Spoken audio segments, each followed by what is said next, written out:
So good afternoon, everybody. This is Angela Yore, and we're here talking with the chairman of DIGISEQ, David Birch, and also our founder, Terry Smith. Hi. Hi. How are you both? Yeah, great. Good, Did you have a good week? Yeah, lovely. Not bad week. at all. Yeah, lovely. Good. Week. So fantastic to see you in person now that we're out of lockdown. So, right, today's discussion is all around the weird and wonderful world of wearable tech.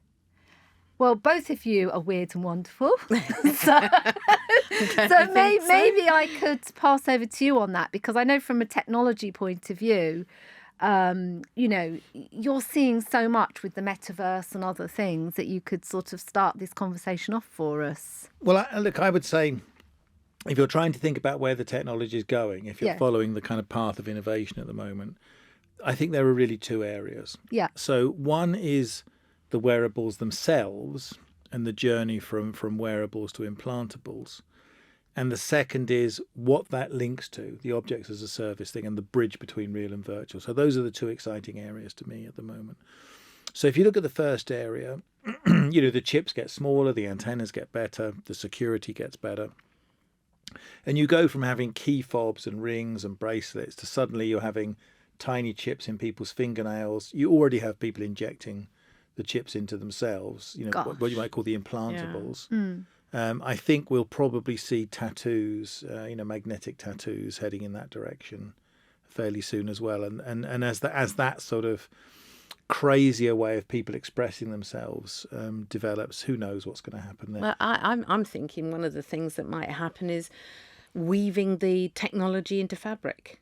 I think that's something that's already beginning. I'm hearing, from technology companies about where they're developing, and I think that could be a really exciting sort of change in the world, because it's hidden, it's intrinsic into the outfit that you're wearing, and you'd never knew it was existent. So no, and those kind of those labels that are you can wash them and all this sort of thing. They can contain an awful lot of information, and consumers are kind of heading in that direction now, where they want to know, was this made with sustainable materials? What was the supply chain? I mean, people have been doing this for a while by scanning QR codes and things like that, but of course the chips have an extra degree of security. So on the one hand, we've got the chip technology moving on, and I have to say, by the way, it's got to be, I mean, I can't even remember off the top of my head now, but 20 years probably since people started injecting those contactless chips in themselves, various things. Because I can distinctly remember the case study I was looking at for, it's one of the banks, I think, I can't remember now, it was so long ago. But it's still a sort of a bone of contention, really, because of the biomedical implications of it. Well, but when people were given so the example I remember is the Baja Beach nightclub in Barcelona. It's a long time ago, and they had a sort of loyalty scheme, and people were given the choice of having some sort of card or having the chip injected into their arms. And I can't remember, but a fair number of them decided to have the chip injected in their arm, and the reason for that was laziness and convenience, right? So if you're at the Baja Beach nightclub in the middle of the night, I mean, I don't go to nightclubs, I can't really imagine what goes on in there, but I doubt it involves many pockets. So when the waiter comes over and says, would you like a gin and tonic, my good man, or whatever it is they say in nightclubs, you say, yes, please. And he just scans your arm and you've paid for it. Now, nobody was made to do that. People did that because they wanted to do it. And we've moved on from there through this kind of wearables. And now we're looking back towards these kind of things. So as Terry says, you've got the weavables, the wearables, the injectables, the implantables. I mean, all these kind of things. There's the chips themselves. But the other thing, and of course, we're not just putting them in people. That's animals. That's the whole growth area for us. Actually, is objects. Is putting them into things. And giving things an identity. You won't have gone. I'm rather obsessed by the whole kind of digital identity space, and this idea to give identity to things, so that all of a sudden, all these footballs aren't the same footballs. They're all different. They're all unique, or whatever it is. But the other thing is, what are you connecting them to? So, are you, like in the old days, you're just collecting serial numbers and putting them in a big database and looking at it? Are you, as lots of people are looking at now, looking at connecting these things to the blockchain in some way or some sort of distributed ledger in order to increase the security of the provenance chain that sits behind it so people can't go and fiddle with it? But the provenance is really important when it comes to the sustainability understanding of something as it's been manufactured throughout its whole, life cycle. And people are really keen to understand that they're not buying, sort of blood money items. Absolutely. But the thing I was saying there, Terry, is, which you've said for a long time, is like if I scan the chip, all that tells me is the chip's real. They could have been knocked off anywhere and planted. So if I really want to know that these genes were made without child labour and without using people's drinking water and all this kind of thing, it's not good enough to just scan the chip. I've got to know where they came from. And so lots of people have been looking at using distributed ledgers as a way of making that record immutable and inforgeable. But of course, we're about to go to the next step now, which is linking the objects in the physical world to the objects in the metaverse. Yes. And what's happened there, of course, is what we used to think of as virtual worlds. But in virtual worlds, you didn't have real property. And this is kind of what the world of crypto assets and NFTs have brought to this. So now you can have objects in software which are unique and distinct. NFTs make the virtual world more like the real world. And this connection between the virtual world object and the real world object, yes, you can do it by writing serial numbers down or scanning QR codes or whatever.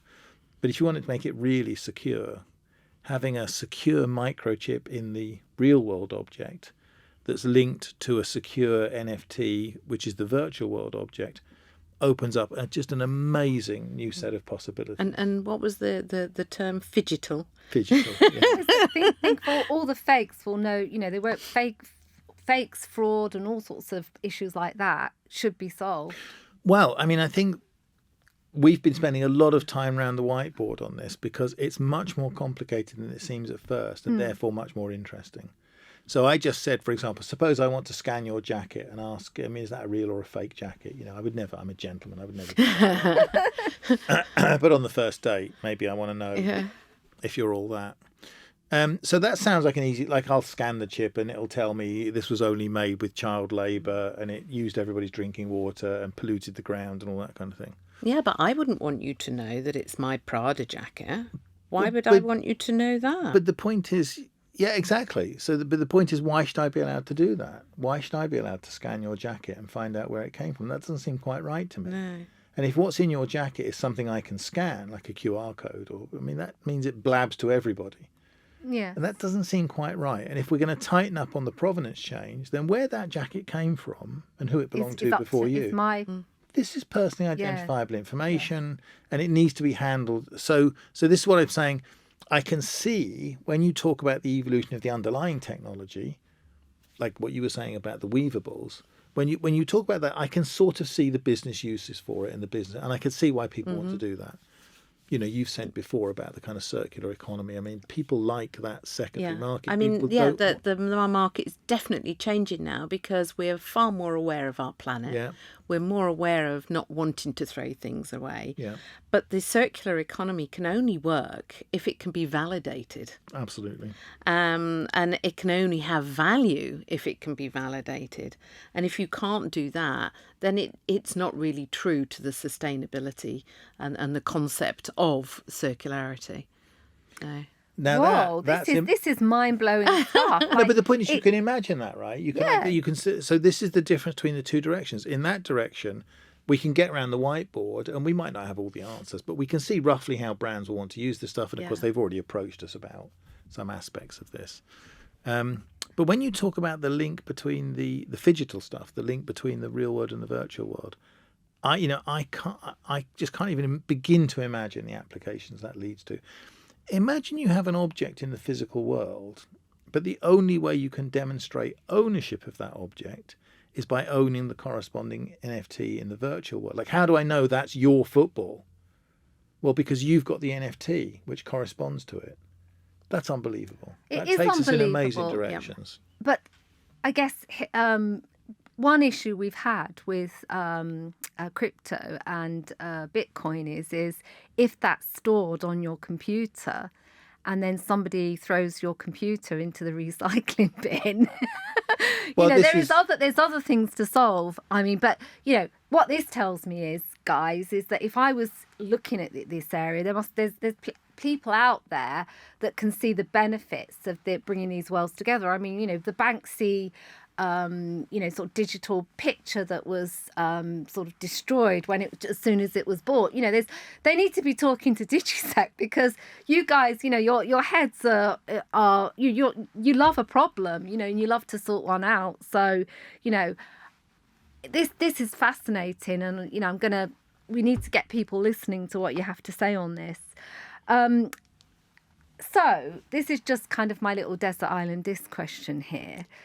And if you were cast away on your desert island and you could have a wearable with you, what would you love to see? A piece of wearable tech. What would you love to see? What would you love invented for you, Dave? And then I'll come to you, Terry. Mm-hmm. I mean, if you look at revealed preference, the thing I actually use the most is the ring, because that's the encumbrance. But actually, I'm not adverse to the injectable idea. Nor am I, actually. So, the idea that you literally never could leave home without it, yeah. Unless you obviously had an amputation or something like that. Because as part of an overall security infrastructure, I prefer the idea of having the secure credentials stored in tamper-resistant hardware, revocable credentials in tamper-resistant hardware. I much prefer that to the kind of alternative, which is pervasive biometric identification. Yes. And why is that? You can't revoke that, can you? You can't get rid of it. And also, ultimately, there's something creepy about it. Mm-hmm. I mean, in both cases, you walk in, you order a burger, you walk out. In one case, you've put your hand on something, barely perceptible, but it's enough to identify that it's you and they can charge you and all this kind of thing. In the other, they've scanned your face and how you walk and what you smell like and all that sort of thing, and that kind of bothers me. I read a story, the South China Morning Post had a really interesting story the other day about a woman who, because facial recognition is very popular in parts of China, about a woman who had a nose job and couldn't log into her bank anymore. I was just going to say, wouldn't face, max fax on your face be a really booming trade, because you may be compromised with your identity, and how do you change that? So I'm not averse to the kind of injectable side of things. Yeah. No, I think the same for me. Yeah. I'm really not averse to it. I think it's simple now. It's effective.